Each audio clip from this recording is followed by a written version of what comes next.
600,000 square feet of glass is turned into dust. During the World Trade Center's construction, spray-on fireproofing comprised of concrete and asbestos was placed on the core columns.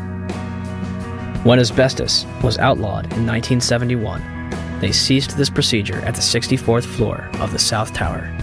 The Port Authority eventually realized that the asbestos presented a problem, and demolition was not an option.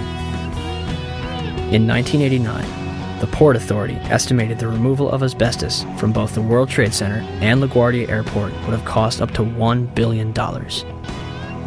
By 2001, the cost for the World Trade Center buildings alone would have met or exceeded $1 billion. This money would sadly not be needed. Although it was clear that the air was not safe to breathe, the public was urged to return to Lower Manhattan. Wall Street opened back up on September 17th, and children were allowed to go back to school. Firefighters, police, and rescue workers were allowed to toil in lethal conditions using paper masks from Home Depot, while government officials walked around in hazmat suits. My name's John Field. I was hurt at Ground Zero during the cleanup. Wow, I was only there for 5 days before I was horribly injured, and I mean horribly injured. Leading up to that day, every day I was there, I complained that it was an unsafe workplace. Someone's going to get hurt. It just happened to be me. But I let everybody know that someone would get hurt. I was there for 5.5 days. Nobody told me to wear a mask once. Nobody gave a shit when that piece of steel altered my life.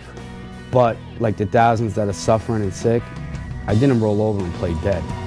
And I know human life takes a backseat to the almighty dollar, and that's what makes this country roll and run, is the almighty dollar. But you guys somewhere along the line lost your credibility with me. The Environmental Protection Agency, under direct orders from the White House, told New Yorkers that the air was safe to breathe. The administrator at the time, Christine Whitman, issued an internal memo on September 12th, declaring that all statements to the media should be cleared through the National Security Council before they are released. Entirely this warning, that air samples raise concerns for cleanup workers and office workers near Water Street. Why all these changes? We were told that a desire to reopen Wall Street and national security concerns were the reasons for changing the press releases. Christy Todd Whitman should be in jail for manslaughter. Christy, go to jail. Do not piss. Go. Just go to jail. Lock yourself up. When I said that, everybody said, "Don't you think that's a little harsh?" And I said, no. 6 months later, every politician was saying it. Everybody was saying it like it was like saying hi. I pat myself on the back for having the nerve and the audacity to say that. She took orders from Condoleezza Rice, who took orders from the White House. They knew the air was bad. They lied. You should go to jail for manslaughter. For every time somebody dies. James Sedroga, Don Jones, Tim Keller, my close personal friend who I had to go to his funeral, Officer Borgia, and the many more that have died. I take this personally now. I take it real personal. You got an ex-mayor running for president who claims he helped us. Standing on a pile with a bullhorn, Mr. President and Mr. Giuliani, does not constitute helping anybody. At all. The EPA's public release assured people that there was no significant level of asbestos in the air, and that instead of evacuating, they could clean their homes with a wet rag. More people will die post 9/11 from these illnesses than died on the day itself. By 2006, 70% of the 40,000 Ground Zero workers had developed respiratory problems. Hundreds of them had developed cancer, and over 80 had died. To make matters worse, a large majority of the victims from the World Trade Center were denied a decent burial and treated like garbage. A pile of approximately 500,000 tons of ash located at Fresh Kills landfill contains 1,148 victims that have yet to be identified. Mayor Bloomberg has repeatedly denied family members' requests, replying, "I've only visited my father's grave once." On top of all of this, human remains were discovered up to 400 feet away from the South Tower. on the roof of the Deutsche Bank building. 300 bone fragments were discovered between April 7th and 14th, 2006, and more are expected to be found. Is all of the above possible with a gravity-driven global collapse? Were the Twin Towers brought down as a result of the airplanes that struck them and the fires that followed, or were they brought down in a controlled demolition?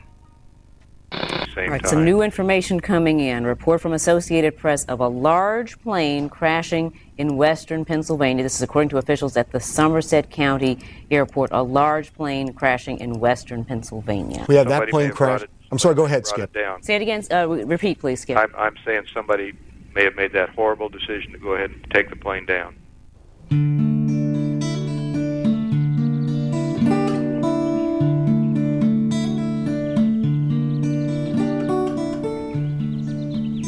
(10:03 a.m. Shanksville, Pennsylvania.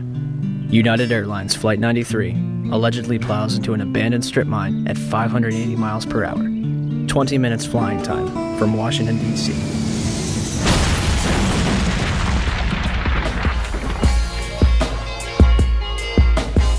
Originally, the official story is that passengers on board the plane overthrew the hijackers and sacrificed themselves to prevent further casualties. The 9/11 Commission will later conclude that hijacker Ziad Jarrah, anticipating a cockpit overthrow, crashes the plane into the ground. Debris from Flight 93 was found considerable distances from the crash site. The debris here is spread over a 3 to 4 mile radius, which has now been completely sealed off and is being treated, according to the FBI, as a crime scene. This is one of those cases where the pictures really do tell the story, that sort of the most horrifying aspect of this particular crash scene is how little debris is visible. That's really all you see, is a large crater in the ground and just tiny, tiny bits of debris. There has been at least one report that the investigators out there, and there are hundreds of them, as I said tonight, have found nothing larger than a phone book. Well, Darren, in the last hour or so, the FBI and the state police here have confirmed that they have cordoned off a second area about 6 to 8 miles away from the crater here where this plane went down.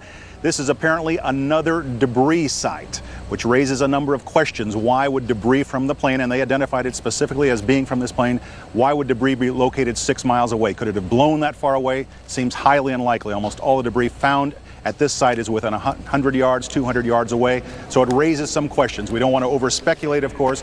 It seems to me, from covering a number of plane crashes on the scene, that if nothing else, you can say this is not typical for a plane crash to be spread across an area this large.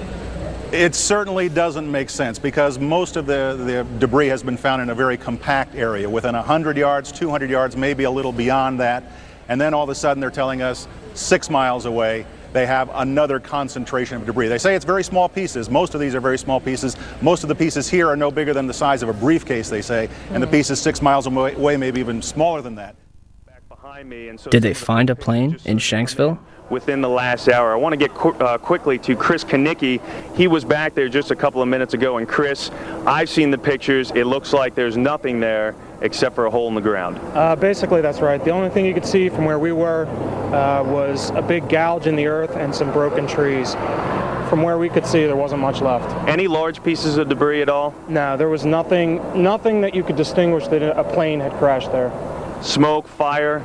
Nothing. It was absolutely quiet. It was actually very quiet.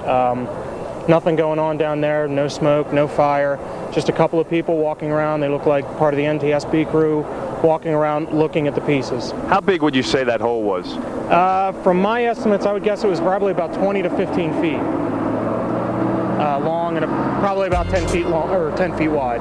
What could you see on the ground, if anything, other than dirt and ash? And you couldn't see anything. You could just see dirt, ash, and people walking around, broken trees. From the Somerset County coroner to the mayor of Shanksville, almost every eyewitness would remark how little of the plane and its passengers remained. But when I got there, I wondered to myself, where is it? There was just, the plane was just totally disintegrated. The only thing we didn't see were people. Nothing to indicate that that there was even anybody on the plane. I remember asking a state trooper that